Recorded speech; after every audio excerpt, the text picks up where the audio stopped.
ಬಂದಾಗ. ನಿಮಗೆ ಯಾರು ವಿನ್ ಆದ್ರೆ ಖುಷಿ ಆಗುತ್ತೆ? ಇಲ್ಲ ಮೇಡಮ್, ಅವ್ರ ಹಣೆ ಬರದಲ್ಲಿ ಏನಿದೆಯೋ ಗೊತ್ತಿಲ್ಲ, ಬಟ್ ಅದು ನಿಮಗೆ ಯಾರು ವಿನ್ ಆಗ್ಬೇಕು, ಇವರು ಓಕೆ ಇವರು ಡಿಸರ್ವ್ ಇದ್ದಾರೆ? ಆ್ಯಕ್ಚುಲಿ ನನಗೆ ಈಗ ಒಳಗಡೆಗೆ ಇರ್ತಕ್ಕಂಥ ಗೆಲ್ಲೋರ್ಗಿಂತ ಹೊರಗಡೆ ಬಂದರ ಮೇಲೆ ಬೇಜಾರಾಗ್ತಾ ಇದೆ. ಯಾಕಂದರೆ ಈಗ ನಮ್ಮ ಯಾಡಬಂ ಸತೀಶ್ ಅವರು ಇರ್ಬೋದು, ಸತೀಶ್ ಅವರು ಮತ್ತು ಮಂಜು ಭಾಷಿಣಿ ಅವರು ಇರ್ಬೋದು, ಆಮೇಲೆ ಇವರು ಅಶ್ವಿನಿ ಅವರು ಮತ್ತು ಮಲ್ಲಮ್ಮ, ಇವ್ರ ಮೇಲೆ ಯಾಕಂದರೆ ಬೇಜಾರಾಗುತ್ತೆ. ಯಾಕಂದರೆ ಇವರು ಸಾಮಾನ್ಯದರಲ್ಲ, ಯಾಕಂದರೆ ನಮ್ಮ ಥರನೇ ಆಸೆ ಇಟ್ಕೊಂಡು ಬಂದಿರೋರು. ನಾನಂತೂ ಒಂದು ವಾರಕ್ಕೆ ಬಂದುಬಿಟ್ಟೆ. ಸೊ ನಮ್ಮ ಸತೀಶ್ ಅವರು ಫೈನಲ್ವರೆಗೆ ಇರಬೇಕಾಗಿತ್ತು ಅಂತಂದು ನನಗೆ ತುಂಬ ಆಸೆ ಇತ್ತು ಮೇಡಮ್. ಯಾಕಂದರೆ ಅವರು ಯಾರಿಗಿಂತಲೂ ಕಮ್ಮಿ ಇರಲಿಲ್ಲ ಮೇಡಮ್ ಸತೀಶ್ ಅವರು. ಸೊ ಫೈನಲ್ವರೆಗೆ ಅಂತಂದರೆ ಅವರು ಒಳ್ಳೆ ಎಂಟರ್ಟೈನ್ಮೆಂಟ್ ಮೇಡಮ್ ಅವರು ಸತೀಶ್ ಅವರು. ಅವ್ರು ಏನೇ ಮಾತಾಡಿದ್ರು ಅದು ಉರಿ ಬಿಟ್ಟಿದ್ದು. ಬಟ್ ಒಳ್ಳೆ ಸ್ಟ್ರಾಂಗ್ ಕಂಟೆಸ್ಟ್ ಮೇಡಮ್. ಯಾರು ನಮ್ಮ ಯಾಡಬಂ ಸತೀಶ್ ಅವರು ವೆರಿ ಸ್ಟ್ರಾಂಗ್ ಮೇಡಮ್ ಅವರು. ಫೈನಲ್ ಅವ್ರಿಗೆ ಇದ್ದಿದ್ರೆ ಅವ್ರಿಗಿನ್ನೂ ಒಂದು ಒಳ್ಳೆ ಇನ್ನೂ ಚಾನಲ್ ಅವ್ರಿಗೆ ಇನ್ನೂ ಒಳ್ಳೆ TRP ಸಿಗ್ಬೋದಿತ್ತು ಅಂತ ಅನಿಸುತ್ತೆ ನನಗೆ. ಯಾಕೆಂದರೆ ಯಾಡಬಂ ಸತೀಶ್ ಅವರು ಮತ್ತು ಈಗ ಹೊರಗಡೆ ಬಂದಿರೋ ಮಂಜು ಭಾಷಿಣಿ ಮೇಡಮ್ ಅವರು ಮತ್ತು ಇವರೆಲ್ಲ ಇನ್ನೂ ಇದ್ದಿದ್ರೆ ಇನ್ನೂ ಚೆನ್ನಾಗಿ ಅನ್ನಿಸ್ತದೆ. ಇನ್ನು ಈಗ ಒಳಗಡೆ ಇರೋರು ಯಾರು ಗೆಲ್ತಾರೆ ಅಂತಂದಾಗ ಅಲ್ಲಿ ಪ್ರತಿಯೊಬ್ಬರು ಈಗ ಟಿ ವಿಲಿ ಕಾಣಿಸ್ಕೊಳ್ತಾ ಇದ್ದಾರೆ. ಅವ್ರು ಕಾಣಿಸ್ತಾ ಇದ್ದಾರೆ ಅಂದರೆ ಗೆದ್ದಂಗೆ ಮೇಡಮ್ ಅವರು ಎಲ್ಲರೂ ಇವಾಗ.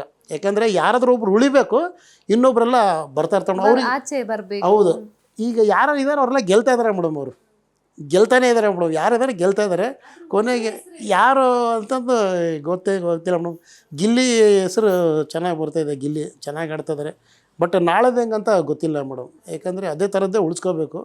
ಗಿಲ್ಲಿ ಗೆಲ್ಬೋದು ಅನಿಸುತ್ತೆ ಮೇಡಮ್. ನಿಮ್ಮ ಪ್ರಕಾರ ರನ್ನರ್ ಅಪ್ ಆಗಿ ಯಾರು ಇರ್ಬೋದು? ಹುಡುಗಿರಲ್ಲಿ ಯಾರು ವಿನ್ ಆಗ್ಬೋದು? ಇವತ್ತು ಈ ಥರ ಮಾತಾಡ್ತಾ ಇದ್ದೀನಿ, ನಾಳೆನೇ ಹಿಂಗೆ ಮಾತಾಡ್ತೀನಿ ಅಂತಂದು ಗ್ಯಾರಂಟಿ ಇಲ್ಲ ಮೇಡಮ್. ಇವತ್ತು ಹಿಂಗಿದೆ, ನಾಳೆ ಮಳೆ ಬಂದರೆ ಬರ್ಬೋದು ಅಥವಾ ಬಿಸಿಲೇ ಬರ್ಬೋದು, ಗೊತ್ತಿಲ್ಲ. ಬಟ್ ಅವರು ಉಳಿಸ್ಕೊಳ್ಬೇಕಾಗಿದೆ ಮೇಡಮ್. ಯಾಕೆಂದರೆ ಈಗ ನಾನು ಹೇಳಿದ್ದು ಯಾವುದೂ ನಡೆಯಲ್ಲ ಮೇಡಮ್. ಅವ್ರ ಮಾತು, ಅವರ ಒಂದು ವ್ಯಕ್ತಿತ್ವ ಪ್ರದರ್ಶನ ಭಾಳ ಇರಬೇಕಾಗುತ್ತೆ ಮೇಡಮ್. ಯಾಕಂದರೆ ಕೋಟ್ಯಾಂತರ ಜನಗಳು ನೋಡ್ತಾ ಇರ್ತಾರೆ. ಅವ್ರ ನಡವಳಿಕೆ ವೆರಿ ಇಂಪಾರ್ಟೆಂಟ್ ಆಗಿರುತ್ತೆ. ಇವತ್ತು ಒಬ್ಬರು ನಾವು ಗೆಲ್ತಾರೆ ಅಂತಂದು ಹೇಳಿದಾಗ ನಾಳೆ ಅವ್ರದ್ದು ವ್ಯಕ್ತಿತ್ವ, ಅವ್ರ ನಡವಳಿಕೆ ಹಂಗೆ ಉಳಿಸ್ಕೊಳ್ಬೇಕಾಗುತ್ತೆ. ಯಾಕಂದರೆ ಕೆಲಸ ಕಾರ್ಯಗಳು ಬಿಟ್ಟು ಇಡೀ ಕೋಟ್ಯಾಂತರ ಜನಗಳನ್ನ ಅವ್ರನ್ನೇ ನೋಡ್ತಾ ಇರ್ತಾರೆ. ಯಾಕಂದರೆ ಅವ್ರು ನೋಡಿ ಅವ್ರನ್ನ ಫಾಲೋ ಮಾಡೋರು ಭಾಳ ಜನ ಇರ್ತಾರೆ. ಹಾಗಾಗಿ ಅಲ್ಲಿ ಶೋನಲ್ಲಿ ಇರ್ತಕ್ಕಂಥವ್ರು ಅಥವಾ ನಾವು ಗೆಲ್ಲಬೇಕಂತ ಯಾರು ಹೆಸರು ಹೇಳ್ತೀವೋ ಅವ್ರು ಅದೇ ಥರ ಉಳಿಸ್ಕೊಳ್ಬೇಕಾಗುತ್ತೆ ಮೇಡಮ್. ಇವತ್ತು ಯಾರು ಫ್ರೆಂಡ್ಸ್ ಮಾತು, ಅಪ್ಪ ಅಮ್ಮನ ಮಾತು ಕೇಳ್ತಾರೋ ಬಿಡ್ತಾರೋ ಗೊತ್ತಿಲ್ಲ.